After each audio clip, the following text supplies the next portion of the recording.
Hello दोस्तों, welcome to our channel NEET prep. और आज के इस वीडियो से हम स्टार्ट कर रहे हैं क्लास 11 का एक बड़ा शानदार चैप्टर जिसका नाम है वेव्स। तो इस चैप्टर के अंदर हमें वेव्स के बारे में पढ़ना बड़ा ही इम्पॉर्टेंट और अच्छा चैप्टर है जिसको हमें समझने के लिए अपनी अटेंशन काफ़ी ज़्यादा रखनी पड़ेगी और क्वेश्चंस बहुत सॉल्व करने पड़ेंगे।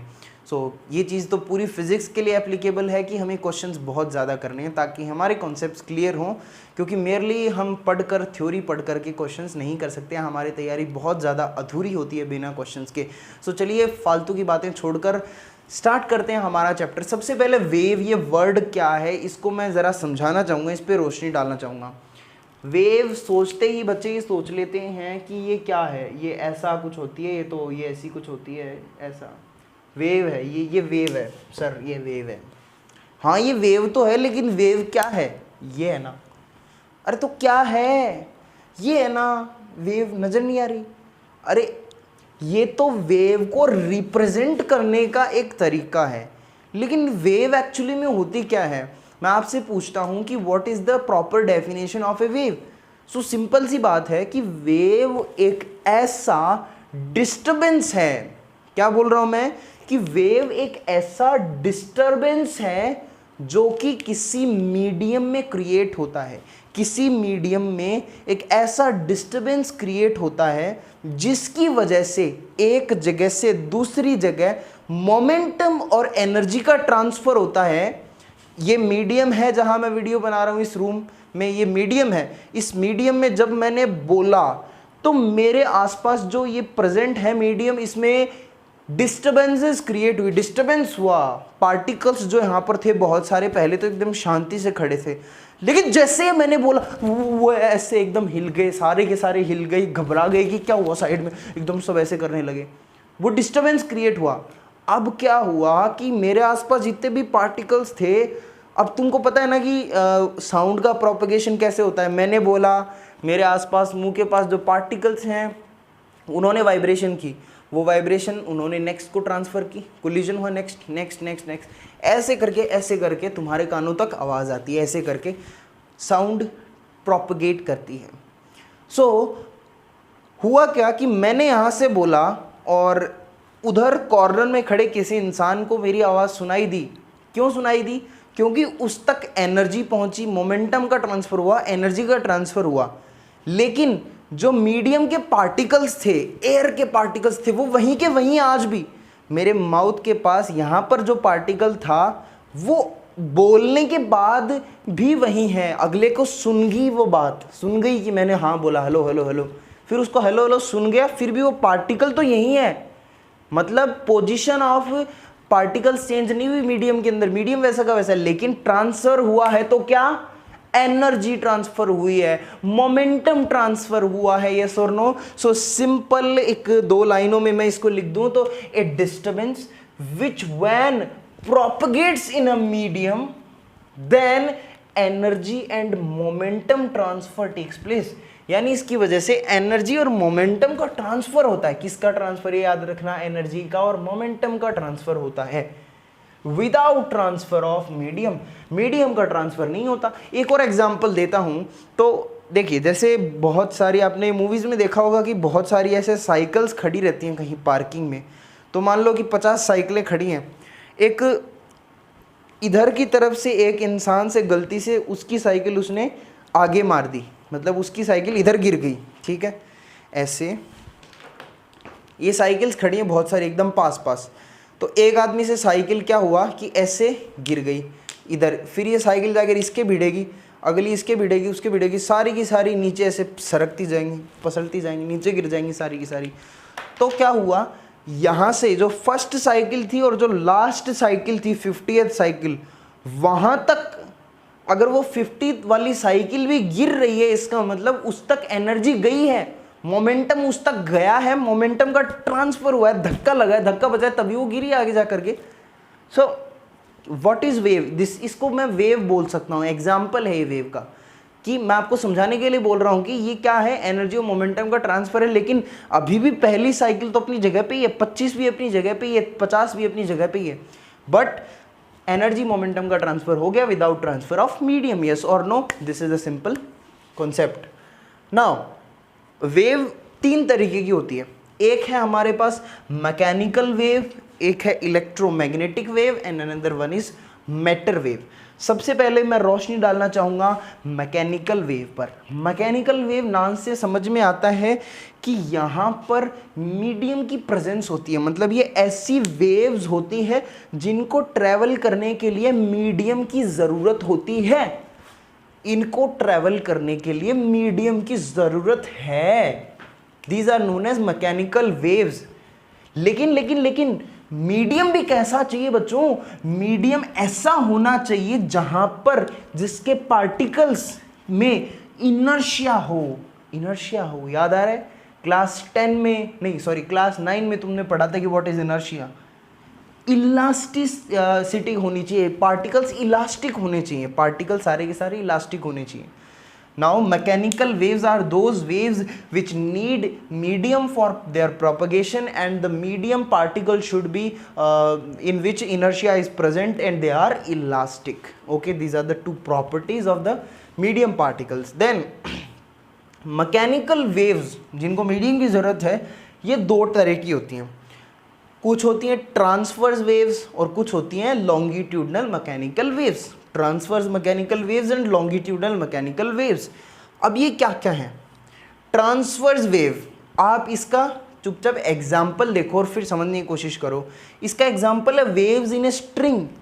वेव्स इन ए स्ट्रिंग यानी एक रस्सी के अंदर जो वेव प्रोड्यूस होती, कैसे? जैसे मान लो कि एक रस्सी है, उसको मैंने उधर उधर कहीं बांध रखा है और यहाँ से मैंने क्या किया, उसको ऐसे ऐसे झटका दिया।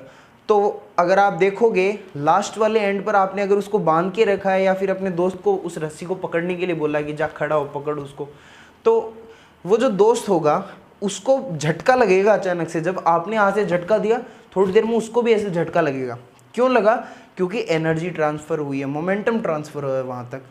अब ये जो वेव बनी है, इसके हमने ये जो डिस्टर्बेंस क्रिएट किया है मीडियम में इसकी वजह से, स्ट्रिंग में, तो ये जो वेव है इसकी डायरेक्शन ऑफ प्रोपगेशन मान लो इधर है। जैसे मान लो मैंने उधर एग्जांपल दिया, इधर मान लो कि अगर एक वेव की डायरेक्शन ऑफ प्रोपगेशन इस साइड है एग्जांपल, तो उसके जो पार्टिकल्स होंगे ना वो उसके परपेंडिकुलर, याद रखना परपेंडिकुलर ट्रेवल कर रहे होंगे। जैसे एग्जांपल मैं वो रस्सी का एग्जांपल देता हूँ, इधर आता हूँ एक सेकेंड, रस्सी का एग्जांपल देता हूँ। स्ट्रिंग है, मैंने उसको ऐसे किया, अब ऐसे किया तो उसके पार्टिकल्स तो ऐसे ऊपर की तरफ जा रहे हैं, सबके सब। और वेव का मोशन किधर होता है? फाइनली आगे उधर की तरफ। आपका दोस्त तो जस्ट आपके सामने खड़ा है ना, उसको कुछ महसूस हुआ है, मतलब वेव तो इधर गई है, वेव तो इधर जा रही है, लेकिन पार्टिकल्स ऐसे ऐसे मूव कर रहे हैं, समझ रहे हो? तो इसका मतलब पार्टिकल्स वेव के परपेंडिकुलर हैं, वेव की डायरेक्शन ऑफ प्रोपगेशन के परपेंडिकुलर पार्टिकल्स ट्रेवल कर रहे हैं मीडियम में। Example wave in a string. अब परपेंडिकुलर कैसे हो सकता है? देखो मान लो कि मैंने ऐसे किया तो पार्टिकल इस तरफ परपेंडिकुलर, ये वेव की डायरेक्शन, ये पार्टिकल के मूवमेंट की डायरेक्शन इस तरीके से परपेंडिकुलर है। और अगर मान लो कि मैंने इसको ऐसे कर दिया, वेव को ऐसे किया, झटका ऐसे दिया रस्सी को, तो वो इस तरफ हो गया, प्रोपगेशन की डायरेक्शन इधर और पार्टिकल इधर मूव करते जाएंगे। इधर कर दिया तो इधर हो जाएगा। कुल मिला के बात ये कि the particle movement direction is just perpendicular to the direction of propagation of wave. This is known as transverse wave. Okay, अब ट्रांसवर्स वेव जो है ना, ये सरफेस पर प्रोड्यूस होती है, हमेशा सरफेस पे मूव करती हैं, सॉलिड एंड लिक्विड दोनों के। गैस में ट्रांसवर्स वेव नहीं होती, गैस में ट्रांसवर्स वेव नहीं होती। जैसे अपन गैस में देख रहे हैं आसपास, तो यहाँ ट्रांसवर्स वेव नहीं होती। ट्रांसवर्स वेव सॉलिड और लिक्विड के सरफेस पे ट्रैवल करती हैं।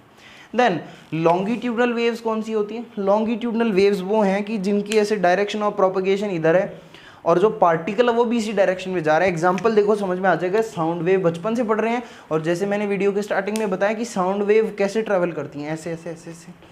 तो साउंड वेव में डायरेक्शन ऑफ प्रोपगेशन भी इसी तरफ है और पार्टिकल भी इसी तरफ जा रहे हैं, ऐसे ऐसे ऐसे, पार्टिकल्स भी इस तरफ जा रहे हैं।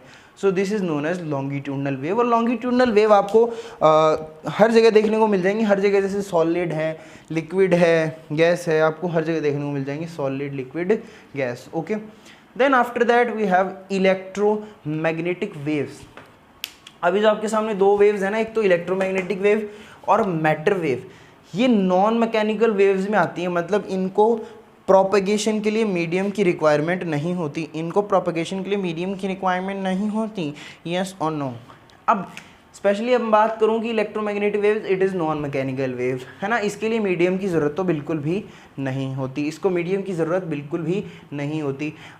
जो इलेक्ट्रोमैग्नेटिक वेव है इनका हमारे यहाँ एक पूरा चैप्टर है, पूरा चैप्टर है क्लास 12 के अंदर, तो ये हम वहाँ डिस्कस करेंगे ज़्यादा। बस मैं इसके बारे में इतना बताऊंगा कि इसमें मीडियम की रिक्वायरमेंट नहीं होती। इसका मतलब पार्टिकल कौन से होते हैं प्रोपगेट करने वाले, तो पार्टिकल्स इसके अंदर क्या होता है कि एनर्जी और मोमेंटम का ट्रांसफ़र एक जगह से दूसरी जगह by oscillating electric and magnetic field होता है, इलेक्ट्रिक फील्ड और मैग्नेटिक फील्ड के ऑसिलेशन से ट्रांसफ़र होता है। ये वेव्स वैसे ट्रेवल करती हैं by oscillating electric and magnetic field, these are electromagnetic waves, that's why they are called electromagnetic, क्योंकि इलेक्ट्रिक एंड मैग्नेटिक फील्ड का कॉम्बिनेशन है।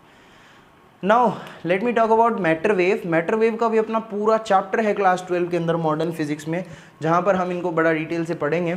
सो मैटर वेव के बारे में बस मैं इतना बोल दूँ कि जैसे कि तुम्हें पता है कि लाइट डुअल नेचर शो करती है, अगर नहीं पता तो जान लो कि लाइट जो होती है ना बच्चों, लाइट वो डुअल नेचर शो करती है। डुअल नेचर शो करने का सीधा सा मतलब क्या है, लाइट, कई लोग पहले मानते थे कि light shows particle nature, particle nature मतलब कई लोग मानते थे कि लाइट बहुत सारे पार्टिकल्स की बनी हुई है और वो ट्रैवल करते हैं पार्टिकल्स एक जगह से दूसरी जगह, ठीक है, पार्टिकल्स की बनी हुई है लाइट। लेकिन फिर कई लोगों जब आगे बढ़ती इस रे ऑप्टिक्स के अंदर हम इन चीज़ों को अच्छे से पढ़ेंगे और मॉडर्न फिजिक्स में स्पेशली बोलूँ तो, लेकिन फ़िलहाल ये चीज़ जानो कि डुअल नेचर मानी जाती है लाइट की। पहले लोग मानते थे कि ये पार्टिकल नेचर की है, लेकिन बाद में कई और नए साइंटिस्ट आए जिन्होंने बड़ी खोजें की और फिर ये कॉन्क्लूड किया, कई एक्सपेरिमेंट्स किए, जैसे डिफ्रैक्शन, रिफ्लेक्शन, रिफ्रैक्शन, तो फिर इनसे पता चला कि लाइट तो भाई वेव नेचर शो करती है, लाइट तो वेव नेचर शो करती है, वेव की फॉर्म में प्रेजेंट होती है, वेव नेचर शो करती है।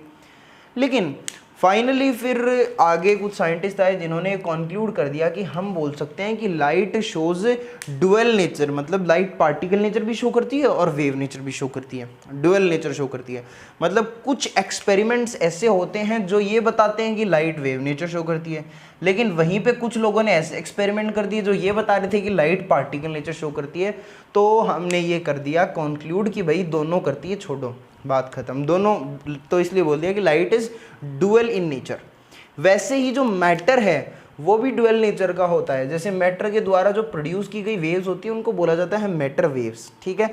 अब मैटर के अंदर जैसे जो पार्टिकल्स हैं, जब लाइट वेट पार्टिकल्स, ऐसे पार्टिकल जो लाइट इन वेट हों और स्लो स्पीड में मूव कर रहे हों, जब लाइट वेट पार्टिकल, जब ऐसे पार्टिकल जो लाइट वेट हों और स्लोली मूव कर रहे हो, स्लो स्पीड से मूव कर रहे हो, तब ये देखा गया कि वो कुछ वेव्स फॉर्म कर रहे थे या फिर वेव बना रहे थे जिनका नाम था मैटर वेव।